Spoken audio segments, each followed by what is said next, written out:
Hi hello welcome to Pradeepti collections. So ఇవాళైతే మీరు చూస్తున్నారు లేటెస్ట్ లాంచ్ శారీ అండి. సో ఈ శారీస్ అయితే చూడటానికి ఖాదీ లుక్ లో ఉన్న ఇవి pure khadi crepe georgette saris అన్నమాట. చూస్తేనే తెలుస్తుంది కదా ఎంత ట్రెడిషనల్ లుక్ లో ఉందో. సో శారీ అయితే ఇలా చూసేయండి. సో బార్డర్ ఇలా వచ్చిందనమాట. బార్డర్ మొత్తం ఇలా జెరీ వీవింగ్ తో క్లియర్ గా ఉందండి. చాలా ఫినిషింగ్ మాత్రం చాలా బాగుంది. అండ్ కమింగ్ టు ద పళ్ళు పార్ట్, సో పళ్ళు పార్ట్ మొత్తం ఇలా మ్యాంగోస్ అండ్ ఫ్లవర్స్ డిజైన్స్ తో వచ్చింది. అండ్ టాజల్స్ కూడా నీట్ గా ఇచ్చేసారు. ఫినిషింగ్ అంతా ప్రాపర్ గా ఉంది.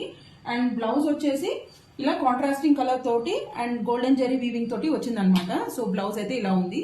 సో ఓవరాల్ లుక్ వచ్చి ఇలా ఉందన్నమాట శారీది. సో నేను చూపిస్తున్న కలర్ వచ్చేసి మెరూన్ అండి. అండ్ దీంట్లో మల్టిపుల్ కలర్ కాంబినేషన్స్ ఉన్నాయి. This is magenta, this is bright red and this is purple. So అన్ని షేడ్స్ కూడా చాలా బాగున్నాయి. ట్రెడిషనల్ ఎనీ ఏజ్ గ్రూప్ కి చాలా బాగా సెట్ అవుతుందండి. ఇలాంటి న్యూ లాంచెస్ చాలా అయితే చేయబోతున్నాం ఈ వీక్ లో. Please keep following Pradeepti collections. Thank you.